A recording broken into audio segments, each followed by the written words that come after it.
Hello, my dear students. How are you all? Dear students, today I plan to teach you English grammar. In English grammar topic, subtopic is tense. My dear students, tense is a topic that is being taught, studied from class 3rd onwards. And there are stepwise learning. So you are in class 10th, so you have to know few very important rules that is beneficial for solving the question answer related to the board examination. Let us see.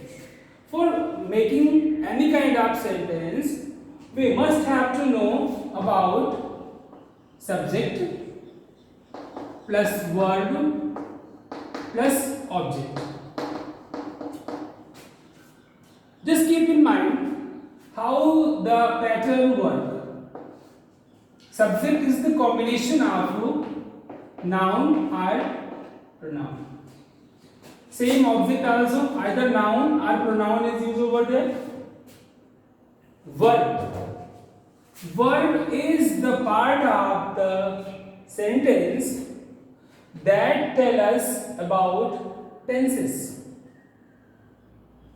Like, for example, he goes. So goes is verb. I am writing here he went.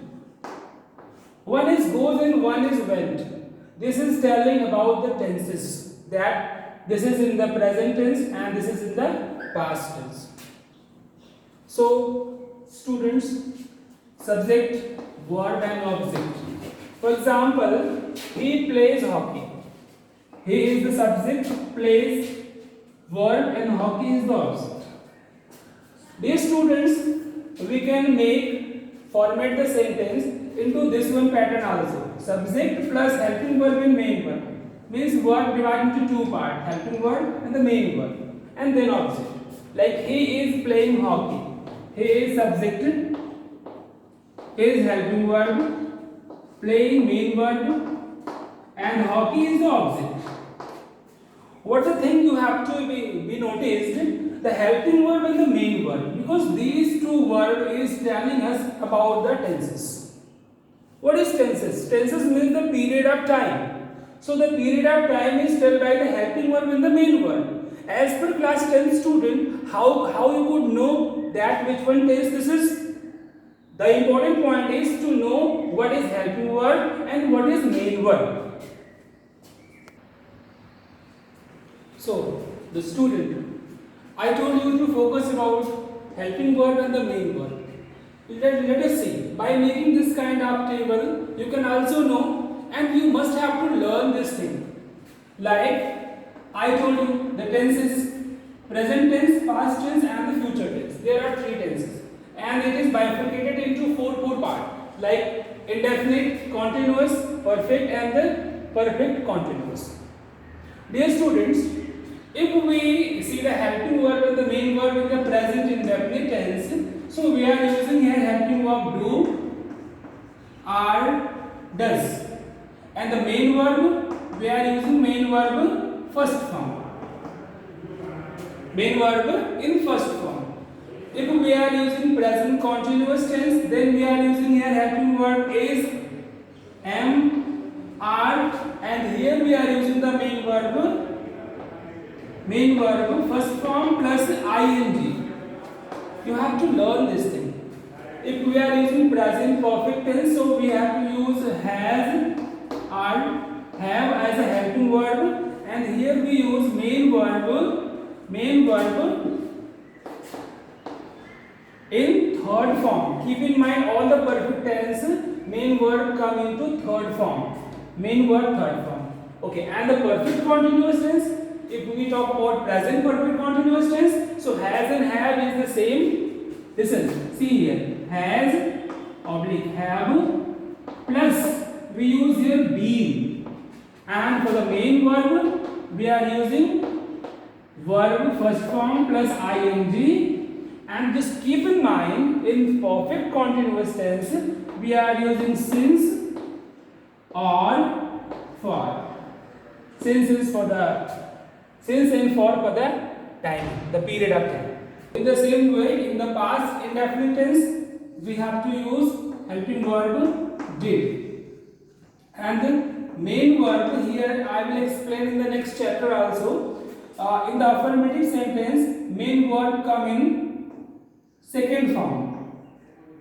Main verb just come in second form, but in the negative and the interrogative sentence, main verb come into first form. You people have to just notice this one things. In the past continuous tense, that is very easy. We are using helping verb was, were, and in all the continuous tense, main verb always come into ing form. Main verb first form plus ing. Okay. In the past perfect tense, we have to use here had and the main verb third form. As I told here, in all the perfect tense, main verb come into third form. Here in the past perfect continuous tense, we have to use has been. Sorry, we have to use here had been plus the same thing here, main verb first form plus ing, and for the period of time we are using since for. Alright, future. One thing, dear student, I want to confirm, in English grammar there are only two tenses. You must have to keep in mind as per class 10th student. Only there are present tense and the past tense. Future tense is made by with the help of modal auxiliary, that one is shall and will. Remain helping verb is used in the present tense and the past tense.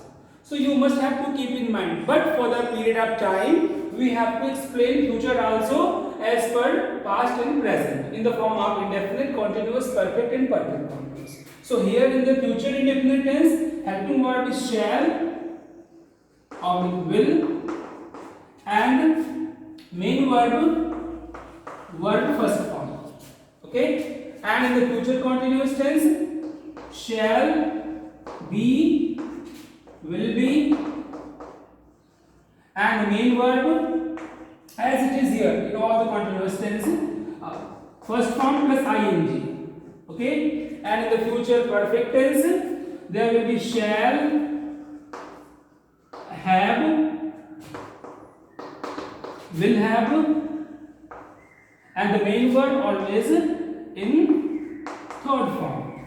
In the future perfect continuous tense, there will be shall, have, been, will have been, and the main verb that will be in first form. Main verb will be in first form plus ing, and keep in mind for the period of time there will be since or for. Keep in mind this thing, my dear students. So dear student, this is the table of helping verb and the main verb. Today's homework is to learn this table. Okay, the helping verb and the main verb form. I haven't told you the examples. Okay, and tomorrow I will explain this thing with the help of examples. If you will have to learn this helping verb, you will understand very easily. Thank you very much and have a good day. Kindly do all the homework in copy also.